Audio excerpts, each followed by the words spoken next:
I'm going to finish up the Weeping Peninsula and then head into Northern Limgrave. I'll finish this video by defeating Margit. The demi-human forest ruins. We find a demi-human queen along with her people living in the forest.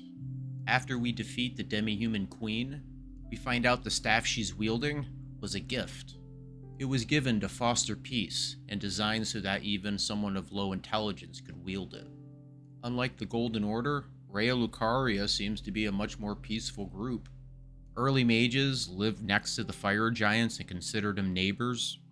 Here we see them fostering peace, and even the trolls in their service seem to be treated as equals. They're far from perfect and have their own set of problems, but they don't appear to have that xenophobic nature that the Golden Order does. Here we come across one of the protectors of the minor Erd trees, the Erd Tree Avatar. They emerged after the shattering of the Elden Ring to protect the minor Erd trees. Most of the Erd trees have these large jars around them. If they look familiar, it's because they're identical to Iron Fist Alexander, the living jar. The lore behind these jars is a bit grotesque. These jars are known to contain bodies, if not just body parts. These jars were brought to the minor Erd trees to be used as fertilizer. In the DLC, we find the origin of people being stuffed into jars.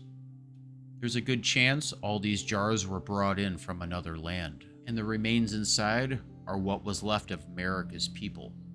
The spirit tells us the walking mausoleum houses the body of a soulless demigod, Marika's unwanted child.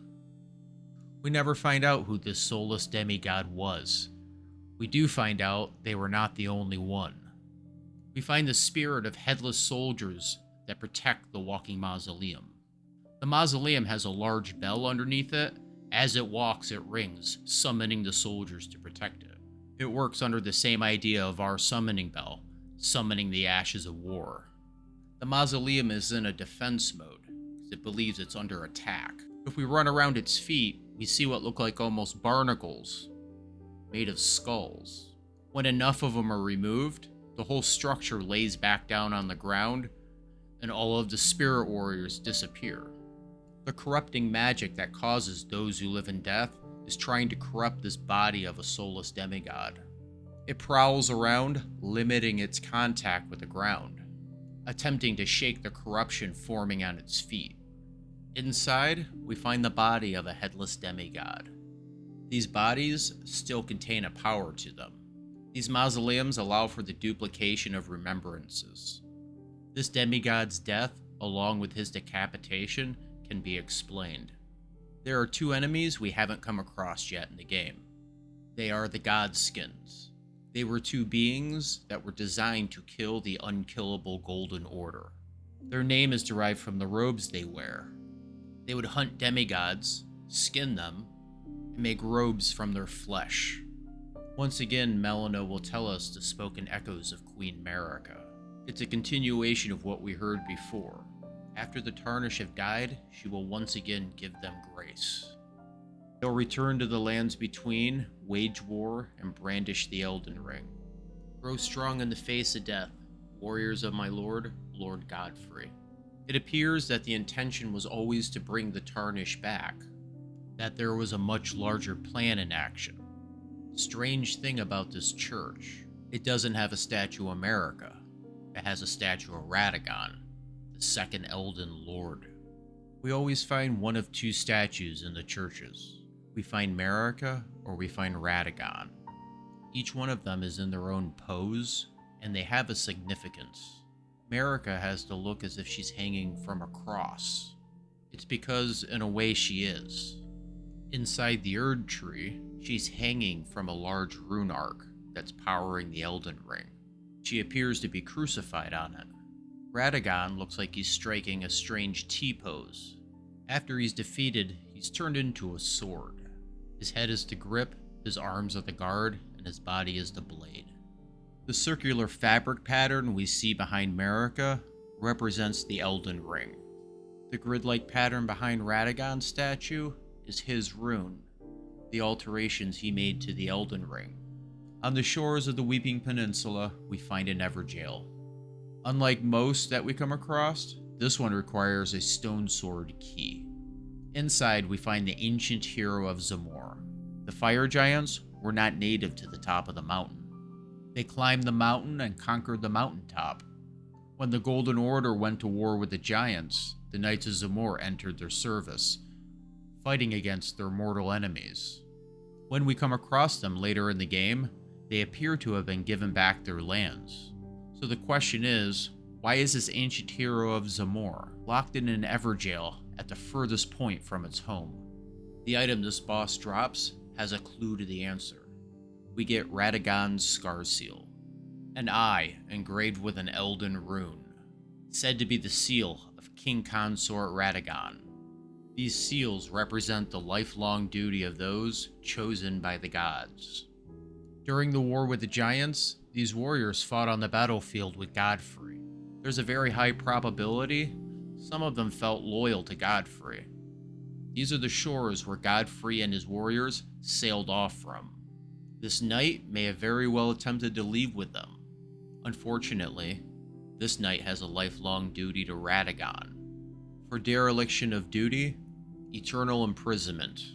The Tower of Return is a back door into Lindell, the capital city. With the Tarnish being called back to the lands between, its intended use is probably for Godfrey. Godfrey may have been driven from the lands, but we never hear anyone talk negative about him. If anything, people are waiting for Godfrey, the first Elden Lord, to return. When I first visited the capital, my first question was, why is there a giant dragon statue laying in the middle of the city? It took me a while to realize it's just a dead ancient dragon. I wish there was more information on how it got here. We'll have to just piece it together. I do believe it has something to do with this bridge. It's a bridge to nowhere. My question has always been, where did it used to go? It heads out into the direction of the Divine Towers. The Divine Towers have a circular pattern on the map, and I've always believed that at one time they were part of a much larger structure. This bridge may have very well connected to that structure. This is also called the Divine Bridge. Whatever destroyed Farum Azula could have caused structural collapse. We don't find a lot of the fallen ruin pieces in the Altus Plateau. We do find an enormous dead ancient dragon. The same ancient dragons still inhabit the crumbling ruins of Farum Azula. We head off to Northern Limgrave. This is where we meet D, the hunter of those who live in death. He warns us not to head into the village nearby because it's been touched by death. He warns us also that it's home to something called a Mariner. Let's go find out what it is. We find the Tibia Mariner in the town. I'm pretty sure this is Elden Ring's version of Charon, the boatman that takes the souls across the river Styx. Unfortunately, he has no place to take the souls, so he's shoving them back into the bodies of the dead.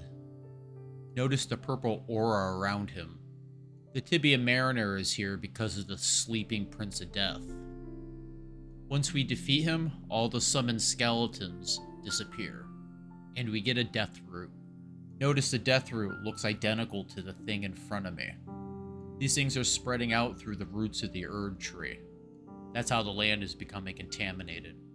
Notice the eyeballs, the scales, and the strange tentacles.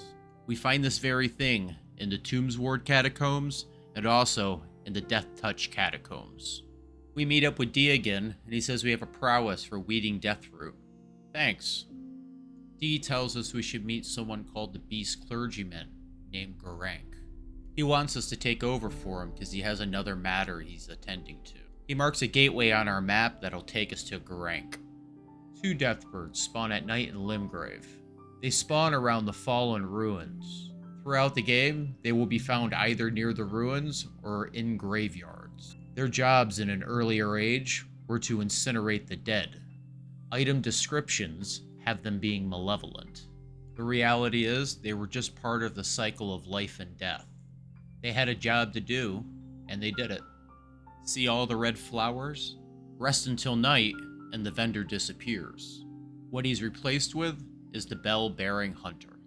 His name is Elimer of the Briar. His armor and shield are wrapped in a twisting iron briar. The briars are a mark of the guilty and indicate a sentence of death. He was facing execution for the murder of numerous instructors and merchants. Unfortunately, he snatched a sword from the site of his looming execution.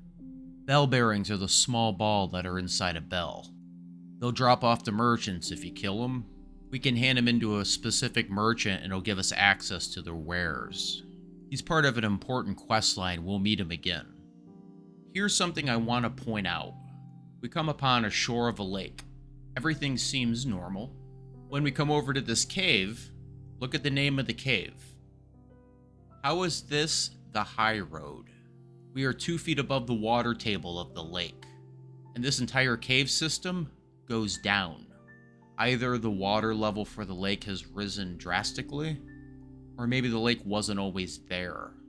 This is one of the many oddities that has me believing there was something more than a lake at the center of the lands between. This Everjail contains a Crucible Knight, one of Godfrey's original warriors. Before the Golden Order or the Erd Tree, Godfrey had a set of knights that protected the Crucible. Like all things related to the Crucible, they fell out of favor with the people of the lands between. Unlike the Misbegotten, they are heavily armored, decently armed, skillful warriors. They also use magics that draw power from the Crucible. They are not to be trifled with. Their biggest flaw is they don't have a large skill set. They make that up in tankiness and just raw damage. This one here is good for practicing your parry. The Black Knife Assassin in the Death Touch Catacombs. One of the assassins that killed Godwin the Golden on the Night of the Black Knives. We never see what they look like. Their hoods make their heads invisible. All we know is they're all women, and they have ties to Queen Marika. This one starts out at half health. Either it has a wound that is not healing, or it's the death root in the area that is killing it. There's a lot more to their story. I'll revisit their story during Ronnie's quest. At Agheel Lake, we see around a dozen people surrounding a bonfire. They're not trying to stay warm, nor are they eating. They're trying to get the attention of a dragon. They're tired of living with the curse of not dying. Their hope is a dragon will see them, swoop down, attack them with fire, rendering their body to ash. And here is Agheel. You gotta admit, that's a pretty cool introduction. We find out in the expansion, these are called drakes, not dragons. The ancient dragons look down upon them and consider them a lesser form, and actually ward with them. I would show more of the fight, but the reality is, it's just a lot of running around chasing a dragon. Finally, we meet Margit, the Fell Omen. Foul tarnished, in search of the Elden Ring, emboldened by the flame of ambition.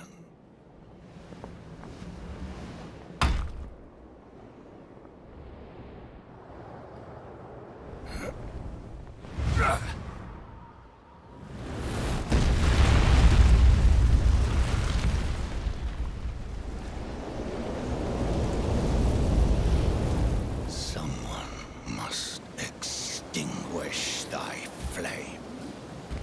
Let it be Margit the Fell. One of the easiest ways to fight Margit is don't summon the Cooperator. Anytime you summon outside of the boss room, it increases the stats of the boss. One thing I like about Margit is he's a gatekeeper. He has a more complex moveset than anything you fought so far in the game. If you can't beat him, leave, gain some levels, get some better items, and then come back. Margit's little speech in the beginning shows that he sees the potential in us. He understands better than anyone what the flame of ambition can lead to. So he goes out of his way to try to stamp it out of us. He also realizes Godric the Grafted is the weakest of the demigods.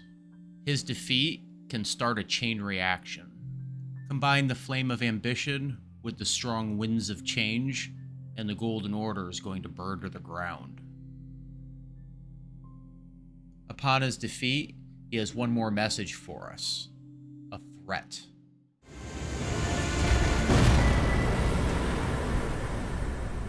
I shall remember thee, tarnished, smouldering with thy meager flame. Cower in fear of the night. The hands of the fell omen shall brook thee no quarter. Fearing the Night is a reference to the Knights Cavalry. They used to work for Margit, slaughtering champions and heroes alike. We fight 2 of them in Limgrave, and they only appear at night. This is where I'm going to end the video. My next video will be about Stormvale Castle and the Round Table Hold. Hope you enjoyed the video, and I hope you're having a good week.